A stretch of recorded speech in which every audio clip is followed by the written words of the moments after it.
नमस्कार, आपके साथ मैं हूं नलिनी पांडे। पूरी दुनिया में उथल पुथल मचा हुआ है। सोने के दाम भी बढ़ रहे हैं। प्रधानमंत्री ने हाल ही में कहा है कि पेट्रोल डीजल का कम इस्तेमाल हो, इसीलिए गाड़ियां भी कम चलाएं।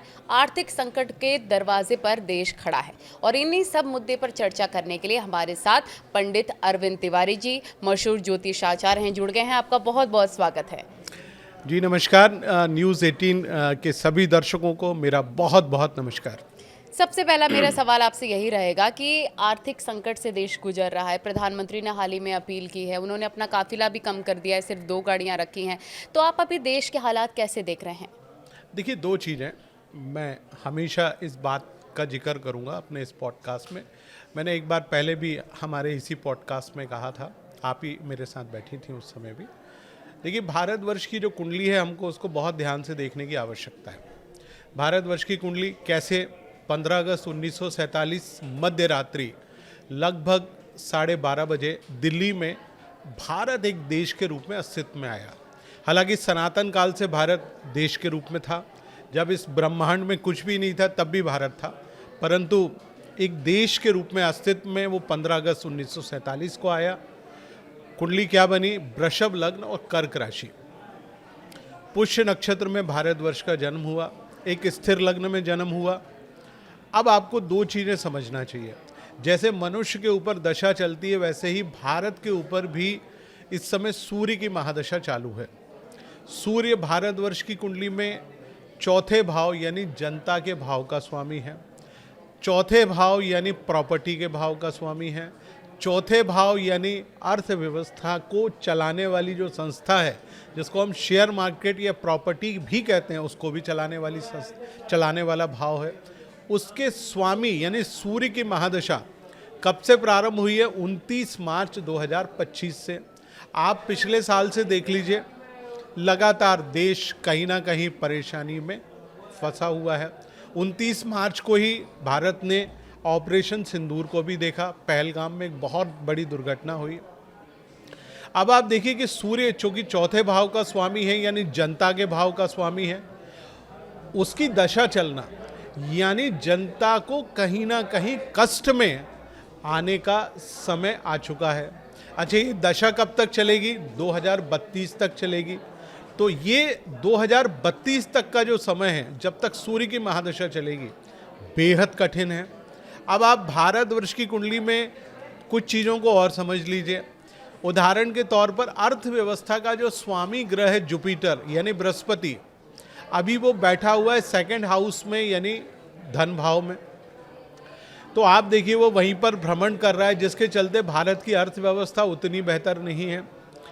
2 जून को वो ट्रांजिट करेगा अपने हायर पोजीशन में यानी कर्क राशि में पहुंचेगा। भारतवर्ष की जन्म कुंडली में राशि में पहुंचेगा और दूसरा पराक्रम भाव में पहुंचेगा।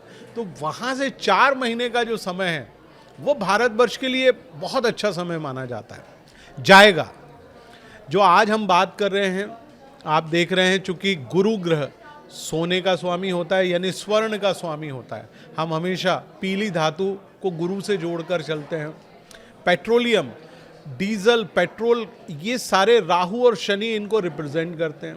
तो आप देखेंगे इस समय राहु का ट्रांजिट है कुंभ राशि में, भारतवर्ष की कुंडली के 10वें भाव में। शनि कहाँ बैठा हुआ है? अर्थव्यवस्था के भाव में। और गुरु अब ट्रांजिट करेगा कहाँ पर? कर्क राशि में। ये जो ग्रह स्थितियां हैं, और सबसे बड़ी बात, सूर्य की महादशा चलना भारतवर्ष की जनता के लिए कष्टमय साबित होने वाला है। तो आने वाला समय भारत के लिए कष्टमय होगा। और गुरु जैसे ही कर्क राशि में पहुंचेगा, आप देखेंगे सोना बहुत तेजी से आगे बढ़ेगा। बिल्कुल, प्रधानमंत्री ने अभी जो अपील की है कि कोई बड़ा फंक्शन हो चाहे कुछ भी हो, सोना भूलकर भी ना खरीदें। हालांकि इससे महिलाएं काफ़ी दुखी हो गई हैं कि उनके पतियों को एक मौका मिल गया है प्रधानमंत्री की अपील के बाद। क्या सच में सोने के दाम बहुत ज़्यादा बढ़ने वाले हैं? बिल्कुल, आप देखेंगे, मैं चूंकि आपके इस पॉडकास्ट में एक बड़ी भविष्यवाणी कर रहा हूँ। जब शनि मेष राशि में यानी मंगल की राशि में पहुंचेगा, उस समय पूरी दुनिया में आर्थिक संकट, माने आप देखेंगे हाहाकार मचने वाला है। पूरा यूरोप, अमेरिका, गल्फ कंट्रीज, आप देखेंगे कि आर्थिक रूप से बहुत ज़्यादा परेशान होने वाले हैं। हालांकि भारतवर्ष भी कहीं ना कहीं उससे अछूता नहीं रहेगा, क्योंकि भारतवर्ष की कुंडली में शनि जो है वो भाग्य स्थान और कर्म स्थान का स्वामी है, और उसका ट्रांजिट होगा कहाँ पर? 12th हाउस में, भारतवर्ष की कुंडली में। और पूरी दुनिया में आप देखेंगे एक बहुत बड़ा इकोनॉमिकली स्लैग आने वाला है। आपने इससे पहले देखा होगा लगभग 2000 के आसपास 98 से माफ़ कीजिएगा 98 से 2000 और 2000 के आसपास जब शनि मेष राशि में था, तो आर्थिक रूप से बहुत सारी विपन्नता हमने देखी कि बहुत सारा रियल एस्टेट का जो सेक्टर था, मकान बने खड़े हुए थे, लेकिन उनको खरीदने वाला कोई नहीं था। तो एक बार फिर से वो आर्थिक रूप से सुनामी आने वाली है, और उसकी शुरुआत हो गई है। और आने वाले दिनों में आप देखेंगे आर्थिक रूप से न केवल भारत अपितु पूरा विश्व परेशान होगा, और कई देश तो केवल और केवल दिवालिया होने के कगार पर अवश्य पहुंचेंगे। तो पूरी दुनिया में जो गैस और तेल का संकट छाया हुआ है, आप कह रहे हैं कि 2032 तक ये जारी रहने वाला है क्या? क्या बीच में हालात ठीक हो सकते हैं? तो पेट्रोल और डीजल की हम बात कर लेते हैं कि ये जो आने वाले 8 महीने का जो समय है, इसमें पेट्रोल और डीजल के दाम बहुत तेज़ी से बढ़ेंगे। पूरी दुनिया में खास तौर से गल्फ जितने भी ओपेक कंट्रीज़ हैं जो कि तेल का उत्पादन करते हैं, तो पेट्रोल के दाम आज $120 पर बैरल है। मुझे लगता है कि वो 150 से $200 पर बैरल तक जाएंगे। तो आप समझ सकती है कि दुनिया में जो क्रूड ऑयल है वो कितना महंगा होगा, ट्रैवल कितना महंगा होगा, अर्थव्यवस्था। इसीलिए प्रधानमंत्री ने विदेश यात्रा पर भी कह दिया भी ना करें। एक साल कम से कम हम अपनी विदेशी मुद्रा को बचा के रख सकें। क्रूड ऑयल महंगा होगा, चीज़ें महंगी होंगी, आप खाएंगे कैसे? हमारी जो आम जनता है, ठीक है, लेकिन हमको पूरे देखिए बेसिक चीज़ों के भी दाम बढ़ गए हैं, बिस्किट, तेल, नमक, चीनी, ये आम आदमी पर सबसे ज़्यादा बोझ पड़ रहा है। बिल्कुल, आप देखेंगे कि इकोनॉमी आने वाले दिनों में और भी तेज होंगे।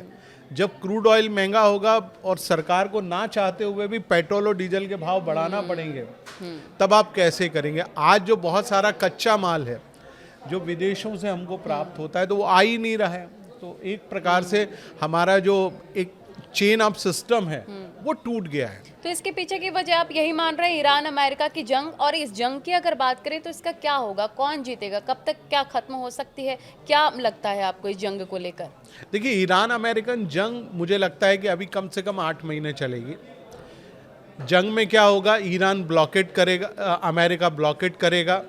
अभी अमेरिका के पास चूँकि अटैकिंग मिसाइल्स की बहुत कमी है, यानी आप इंटरसेप्टर जिसको कहते हैं ना, कि वहाँ से उन्होंने मिसाइल छोड़ी और यहाँ से इंटरसेप्टर गया और उसको उन्होंने वहीं पे गिरा दिया। तो अमेरिका और इजराइल के जो डोम हैं, जिसको आयरन डोम या पैट्रियट सिस्टम हम लोग कहते हैं, ये खाली पड़े हुए हैं। तो इंटरसेप्टर मिसाइल बनाने में अमेरिका और इजराइल इस समय बहुत तेज़ी से लगे हुए हैं। आने वाले 1 महीने में वो इतना बना लेंगे कि वो जो ईरान अपनी मिसाइल छोड़ेगा उसको इंटरसेप्ट कर पाएंगे। तो उनके पास वो हथियार आएंगे, फिर एक बार लड़ाई होगी। मंगल जब मेष राशि से निकल के फिर वृषभ राशि में पहुंचेगा 20 जून के आसपास, तो आपको फिर कहीं ना कहीं वो दंगल एक बार फिर से दिखाई देगा, क्योंकि शनि अपनी तीसरी दृष्टि से फिर मंगल को देखने लगेगा।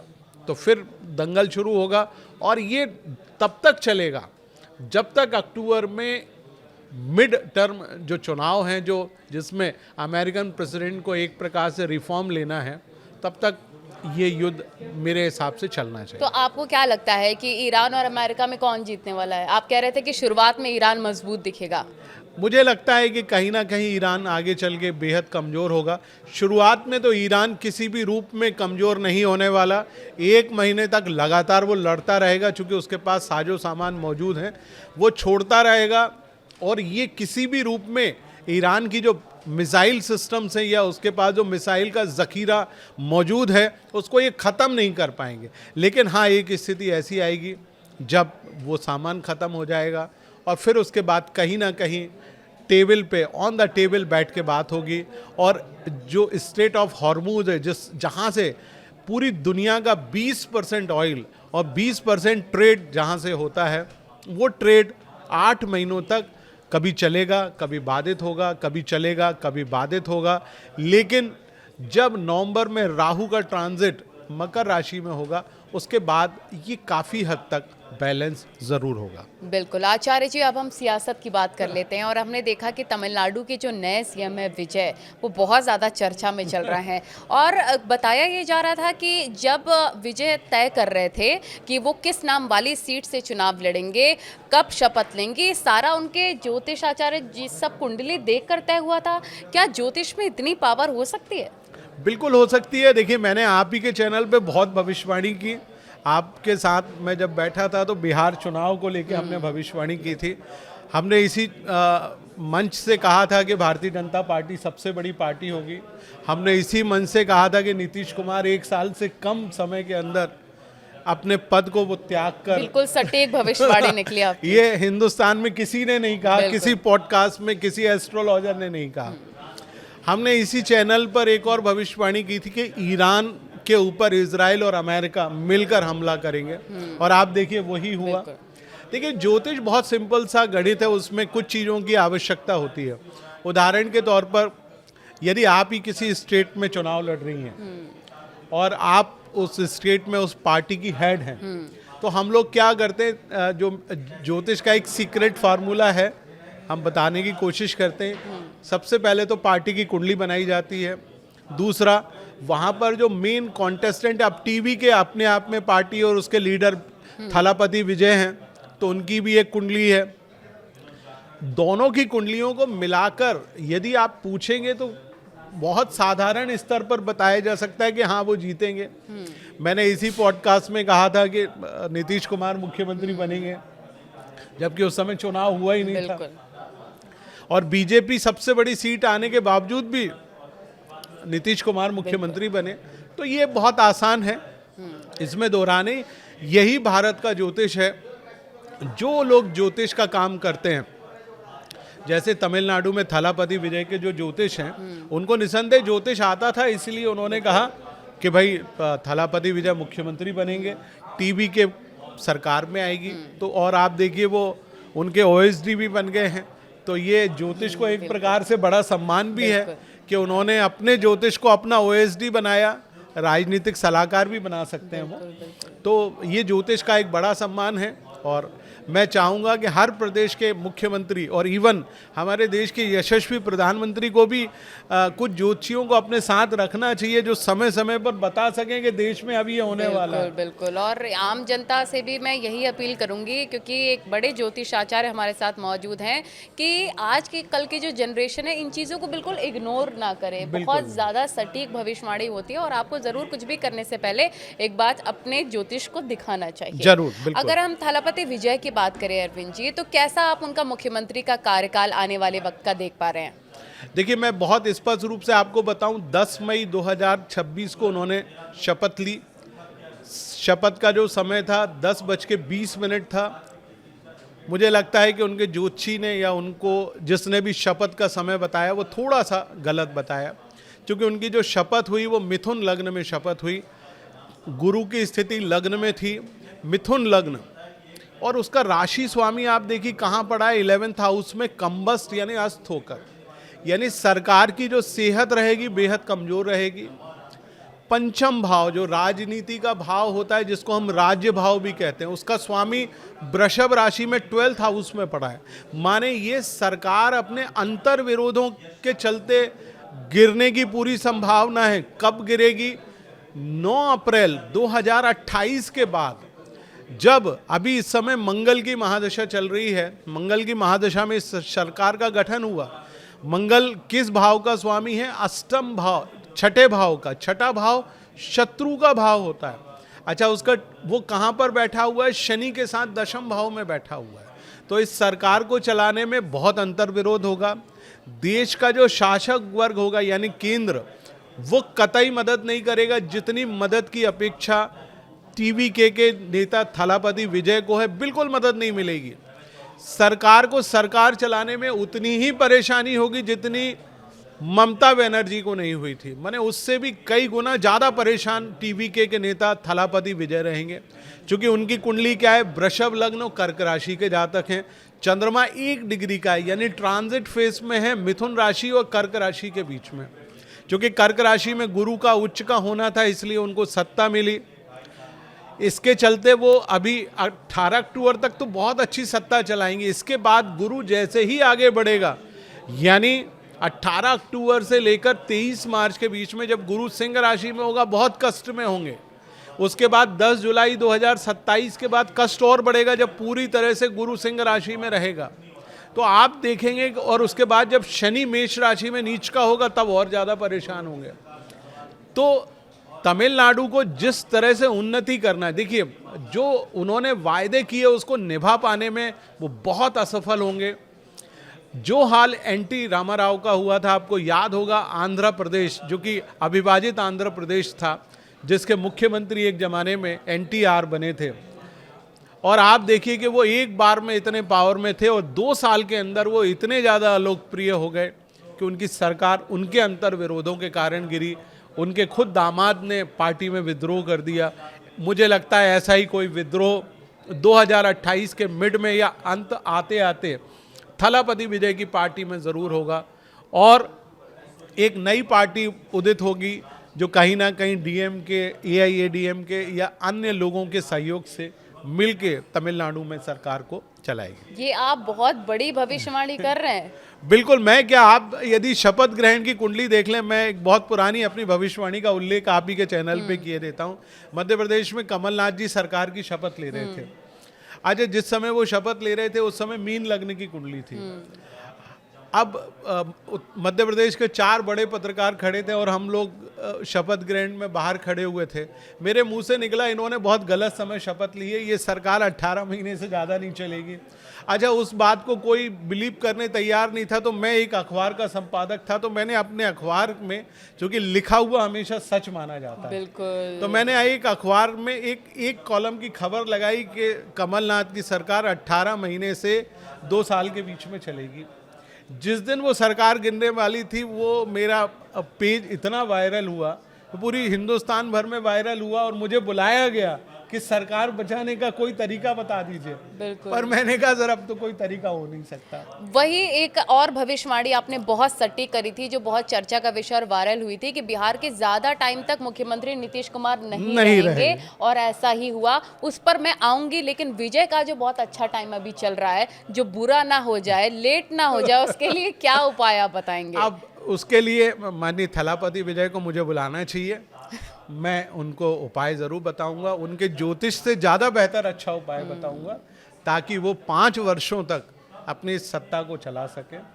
मैं पूरी गारंटी के साथ बताऊंगा कि कैसे 5 साल आपकी सरकार चल सकती है। ज्योतिष में समस्या है तो समाधान है, हम लोग हमेशा बात करते हैं कि आप समस्या की बात करें और समाधान ना हो तो उसका कोई अर्थ नहीं। लेकिन आज की तारीख में जो शपथ ग्रहण की कुंडली है, हिंदुस्तान का कोई भी ज्योतिष जो अच्छा ज्योतिष ज्ञान रखने वाला होगा, 10 मई 2026 10:20 चेन्नई की कुंडली बनाकर देख ले कि शपथ ग्रहण की कुंडली के अनुसार थलापति विजय कितने दिन शासन करने जा रहे हैं। तो थलापति विजय को जरूर आपको कांटेक्ट करना चाहिए अगर अपना शासन बचाना है तो। अब जनता ये भी जानना चाह रही है कि जो नीतीश कुमार को लेकर आपने सटीक भविष्यवाणी की थी, इसके बारे में आपको कैसे पता चला था? ऐसा क्या योग बन रहा था और नीतीश कुमार की क्या ऐसी गलती थी?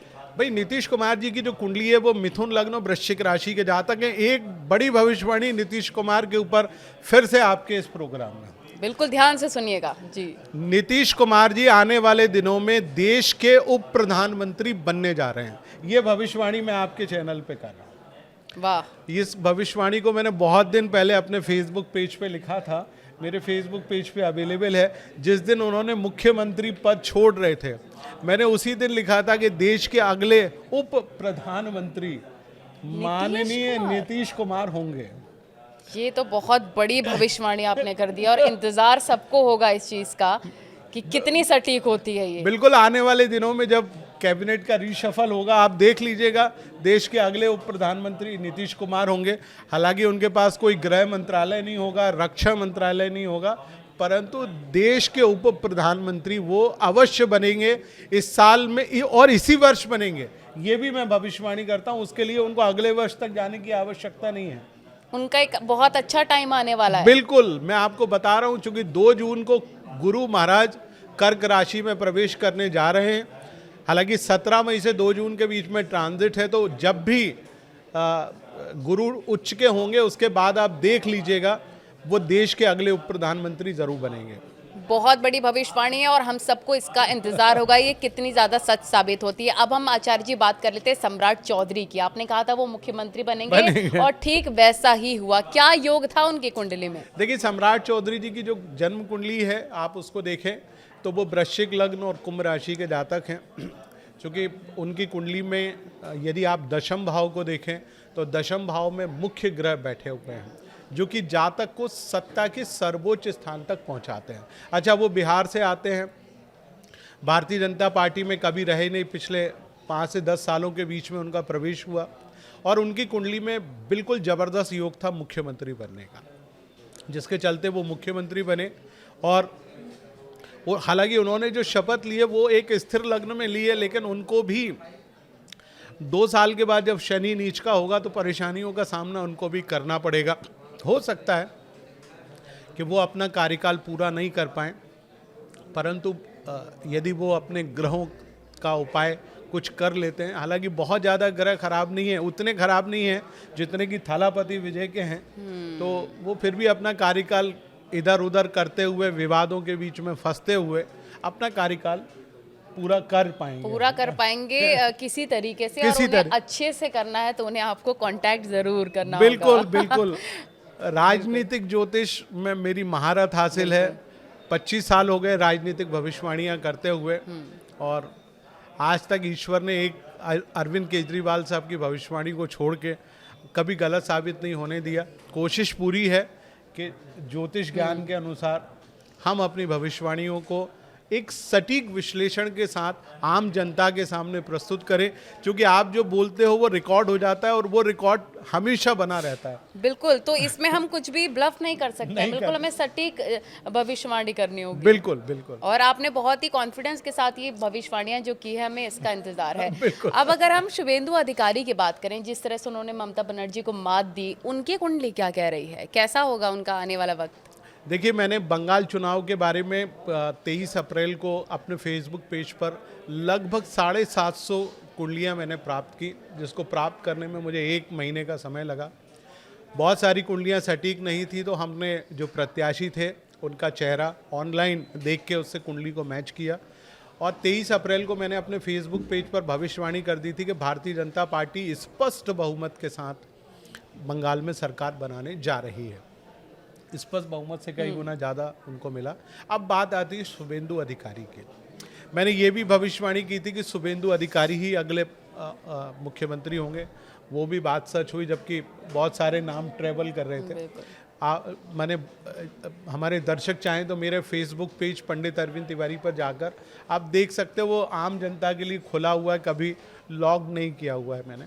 अब बात करते हैं शुभेंदु अधिकारी की।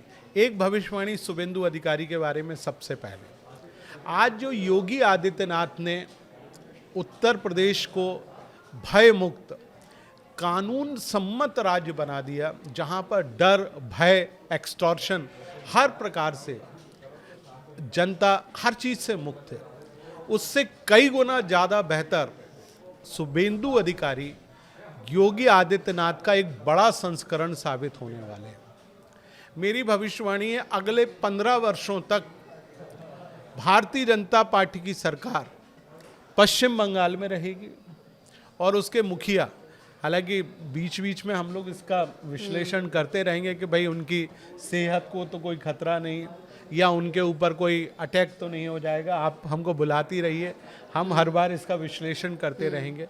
लेकिन अगले 15 वर्षों तक शुभेंदु अधिकारी पश्चिम बंगाल के मुख्यमंत्री बने रहेंगे और पश्चिम बंगाल में भारतीय जनता पार्टी की सरकार, अभी चुनाव हुए 2026 में, 2051 तक, 2041 तक वहां पर भारतीय जनता पार्टी की सरकार बनी रहेगी। चलिए, उत्तर प्रदेश का जिक्र भी बहुत ज़्यादा होता है सियासत में। बंगाल चुनावों को लेकर भी कहा जा रहा था कि यूपी में भी बीजेपी की सरकार एक बार फिर से रिपीट होगी, जैसा परफॉर्मेंस बंगाल में रहा। तो आने वाले यूपी चुनावों को लेकर आप क्या देखते हैं? क्या रहने वाली है यूपी की सियासत की तस्वीर? देखिए, क्या होता है, चुनाव की तारीख की घोषणा जिस दिन होती है, हम लोग तभी भविष्यवाणी कर पाते हैं कि भाई किस पार्टी की सरकार बनेगी। मैं आपको एक छोटा सा उदाहरण देता हूँ, उससे आप समझ पाएंगी। जैसे 4 मई 2026 को पश्चिम बंगाल और 5 राज्यों का चुनाव परिणाम आया, जिसमें से आपने देखा कि 3 राज्य भारतीय जनता पार्टी ने बहुत स्पष्ट रूप से जीते। क्यों जीते? आपने देखा तमिलनाडु में भी खाता खुला और केरल में भी खाता खुला, जहाँ खाता नहीं खुलना था।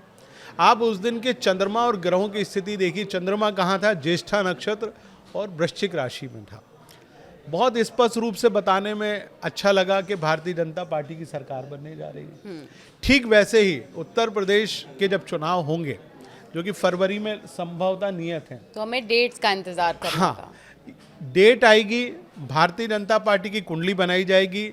योगी आदित्यनाथ जो कि धनु लग्न और मिथुन राशि के जातक हैं, मेरे पास उनका ओरिजिनल डेटा है, तो हम उस दिन आपके सम्मुख बैठ के बताएंगे कि भारतीय जनता पार्टी इतनी सीटों के साथ विजयी होगी, सटीक विश्लेषण के साथ। और माननीय योगी आदित्यनाथ जी फिर से मुख्यमंत्री बनेंगे या नहीं बनेंगे, ये भी उसी दिन आपके सामने भविष्यवाणी करेंगे। बिल्कुल, तो इसके लिए हमें इंतजार करना होगा डेट्स का। जी।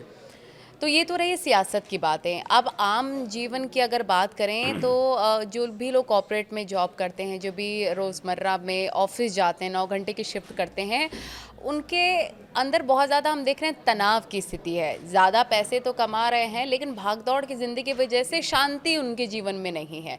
तो मैं आपसे एज अ ज्योतिष आचार्य चाहूँगी कि आप आम जनता को बताएं कि क्या इसके पीछे का कोई एक मंत्र है जो हमारे जीवन में सुख के साथ साथ शांति भी प्रदान करे। देखिए, इस ब्रह्मांड को चलाने वाले देवता हैं भगवान विष्णु, और इस ब्रह्मांड के देवाधिदेव यानी देवताओं के भी जो देव हैं वो महादेव हैं। तो आपको इन दोनों को पकड़ना पड़ेगा। आप बाकी देवताओं को पकड़िए, पूजा करिए, जो आपको करना है, लेकिन ये जब तक आप भगवान विष्णु को नहीं पकड़ेंगे आपको शांति नहीं मिलेगी। भगवान विष्णु के साथ साथ माता महालक्ष्मी को पकड़ना पड़ेगा, तभी धन आएगा, और वो धन आपके पास स्थिर बना रहेगा। लेकिन यदि आप देवों के देव महादेव को पकड़ते हैं और आप उनके मंत्र का उच्चारण करते हैं, तो आपको शांति भी मिलेगी, मोक्ष भी मिलेगा और धन संपदा भी आएगी। मैं आपको कुछ चीज़ों का उदाहरण बताने की कोशिश करूँगा। बात करता हूँ रावण से। रावण, महात्मा रावण थे। देखिए, उन्होंने अपने जीवन में जो भी किया गलत किया, मैं उसके ऊपर नहीं जाना चाहता, लेकिन वो अपने आप में बहुत बड़े महापंडित थे। कई चीज़ों का उन्होंने इन्वेंट किया। देखिए, प्राचीन काल में जितने भी हमारे ऋषि मुनि रहे वो सब इन्वेंटर यानी बहुत बड़े साइंटिस्ट थे। उन्होंने बहुत सारी चीज़ों का इन्वेंट किया। तो रावण ने, चूँकि उसको हर चीज़ भगवान शिव के द्वारा प्राप्त हुई। हमारे यहाँ जो ब्राह्मणों के जो आराध्य हैं भगवान परशुराम, वो भी यदि भगवान विष्णु के अंशावतार बने तो वो भी भगवान शिव के आशीर्वाद से बने। शुक्राचार्य जिन्होंने मृत संजीवनी मंत्र जिनको प्राप्त हुआ, वो भी भगवान शिव के द्वारा प्राप्त हुआ। आपको मृत संजीवनी मंत्र यदि आपको वाकई में ओरिजिनल पढ़ने की इच्छा है तो आप दुर्गा सप्तशती में जाइए। दुर्गा सप्तशती में मृत संजीवनी मंत्र का उल्लेख किया गया है। उसमें भी हालांकि उसको लॉक्ड किया गया है। मैं आप अभी हमारे दर्शकों को लॉक्ड, और माने आम भाषा में जो कहा जाता है कीलित और उसका उत्कीलन करना, जैसे आपका मोबाइल लॉक्ड होता है एक पैटर्न, या आप अपना चेहरा देख के उसको खोलते हैं तभी आप उससे बात कर पाते हैं, कोई दूसरा व्यक्ति उसका इस्तेमाल नहीं करता। प्राचीन काल में भी हमारे ऋषि मुनियों ने वही काम किया कि पहले क्या होता था, कोई भी मंत्र पढ़ता ईश्वर प्रकट हो जाता, ईश्वर उसको वरदान देता, उसका दुष्परिणाम मिलता, जनता परेशान होती। तो उन्होंने क्या कर दिया, मंत्र को लॉक कर दिया। उन्होंने कहा अनलॉक करने का पैटर्न एक परंपरा में ही सिखाया जाएगा, तो किसी को नहीं सिखाया गया। रावण ने एक बहुत सुंदर सी चीज जो की, वो भगवान शिव की पूजा करते थे। एक बार चूंकि उनको घमंड हो गया अपनी भुजाओं पर, तो वो कैलाश पर्वत उठाने चले गए, और भगवान शिव ने अपने अंगूठे को जरा सा दबाया तो पूरा कैलाश पर्वत उनके कंधे और उनके हाथ पूरे उसके नीचे दब गए। तब उन्होंने एक बहुत सुंदर सा स्तोत्र रचा जिसको शिव तांडव स्तोत्र कहा जाता है। माने जिसको पढ़ने मात्र से लक्ष्मी प्राप्त होती है। माने आप सोचिए, भगवान शिव लक्ष्मी के भी प्रदाता हैं। उसमें जब स्तोत्र का अंतिम छंद आता है, उसमें कहा जाता है कि जब आप इसको पढ़ेंगे, इसके बाद आपके घर में लक्ष्मी स्थिर रूप से निवास करेगी, क्योंकि हर मंत्र को स्वर लहरी से पढ़ा जाता है। हमारे यहाँ हम क्या करते हैं, हर चीज़ को फ्लैट तरीके से पढ़ते हैं। उदाहरण, एक मंत्र है जो हमारे सभी दर्शक उसको जानते हैं। मंत्र चूंकि मृत्युंजय मंत्र है, महामृत्युंजय और मृत्युंजय मंत्र में बहुत फर्क होता है, ये मैं दर्शकों को थोड़ा सा बताना चाहूँगा। मृत्युंजय मंत्र क्या है? ओम त्र्यंबकम यजामहे सुगंधिम पुष्टिवर्धनम उर्वारुकमिव बंधनान मृत्युर्मुक्षीय मामृतात्। ये मृत्युंजय मंत्र है। जब इसको महामृत्युंजय में लगाया जाता है तो उसके पीछे 2 संपुट लगाए जाते हैं। संपुट क्या है?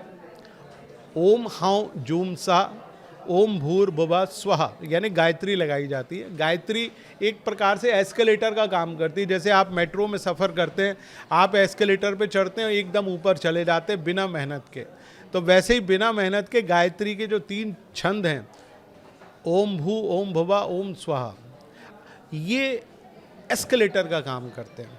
हर मंत्र गायत्री मंत्र से जुड़ा हुआ होता है, चाहे वो बगला गायत्री हो, चाहे भगवान शिव का गायत्री मंत्र, यानी जिसको महामृत्युंजय मंत्र कहा जाता है, वो शिव गायत्री मंत्र भी कहलाता है, लेकिन वो महामृत्युंजय मंत्र है। लेकिन उसको आप स्वर लहरी में जब तक आप नहीं गाएंगे तब तक आपको लाभ नहीं होगा। स्वर लहरी में कैसे गाया जाता है, मैं एक तो मृत्युंजय मंत्र को गा के बताता हूँ, दूसरा महामृत्युंजय मंत्र को गा के बताता हूँ। और इसमें श्वास का भी बड़ा ध्यान रखने की आवश्यकता है, क्योंकि हम हर मंत्र के साथ अपनी श्वास को सहस्त्रार चक्र तक ले जाते हैं, फिर उसको मूलाधार तक लाते हैं। और इसमें हमारी जो 2 नाड़ियाँ, ईड़ा और पिंगला, जिसको सूर्य और चंद्र नाड़ी भी कहा जाता है, इसका बड़ी इंपॉर्टेंस होती है। कैसे? ओम हाँ जूम सह, यानी ओम में आप अपनी श्वास को ऊपर तक ले गए, हाँ में आप अपनी श्वास को मूलाधार तक ले गए, जूम में फिर आप अपनी श्वास को सहस्त्रार तक ले गए, सह में आपने धीरे से छोड़ा और धक्का कहाँ लगा? मूलाधार चक्र की तरफ, जहाँ पर 3 कुंडली मारकर सर्प के रूप में कुंडलिनी शक्ति आपकी गुदा द्वार के पास मौजूद होती है। तो जैसे ही वो जागृत होती है, हिलती है, तो आपके शरीर में वाइब्रेशंस पैदा होने लगती हैं। अब ये तो हुआ बीज मंत्र, फिर इसके बाद गायत्री मंत्र लगाया जाता है। मंत्र पूरा मैं बोल के उच्चारण करके बताता हूँ, हमारे दर्शक इसको किसी योग्य विद्वान से ग्रहण करेंगे तो ज़्यादा बेहतर है, क्योंकि हमारे यहाँ मंत्र को ग्रहण करने की परंपरा बनी हुई है। तो मंत्र पूरा उच्चारण के साथ, स्वर लहरी के साथ आप जरूर सुनिए। मंत्र इस प्रकार है, ओम हाँ जूम सह ओम भू ओम भवा ओम स्वाहा ओम त्र्यंबकम यजामहे सुगंधिम पुष्टिवर्धनम उर्वारुकमिव बंधनान मृत्युर्मुक्षीय मामृतात् ओम भू ओम भवा ओम स्वाहा ओम हाँ जूम सह। तो ये 54 अक्षरीय जो है ये महामृत्युंजय मंत्र है। जब आप इसको इस स्वर लहरी के साथ उच्चारण करते हैं, भले ही 5 बार करिए, लेकिन आपका जो ब्रह्मनाद है वो भगवान शिव के नाद से जाकर टकराता है और भगवान शिव 1 मिनट में प्रसन्न होते हैं, क्योंकि वो भोलेनाथ हैं। जब आप उनको सही तरीके से उच्चारण करेंगे, उदाहरण के तौर पर मेरा नाम पंडित अरविंद तिवारी है, यदि आप मेरे नाम को सही प्रकार से उच्चारित करेंगे तो मैं आपसे ज़रूर मिलने की कोशिश करूँगा। अब आप कुछ भी उच्चारण कर रहे हैं तो मुझे पता ही नहीं है कि आप मेरे को बुला रहे हैं या किसी और को बुला रहे हैं। तो यही मंत्रों के साथ है। मंत्र का तात्पर्य आप उसको आज की भाषा में समझ लीजिए तो कीवर्ड्स हैं। जैसे आप हैशटैग लगाते हैं, कीवर्ड्स लगाते हैं, आप अपने सोशल मीडिया पे यूज़ करते हैं, हैशटैग लगा देते हैं, तो ये हैशटैग हैं, ये कीवर्ड्स हैं, जो कि इस ब्रह्मांड की जो शक्तियां हैं वो आप तक कैसे आ सकें और उन शक्तियों का इस्तेमाल करके आप अपने जीवन में कैसे उन्नति पा सकें, इसके लिए इन मंत्रों को रचा गया।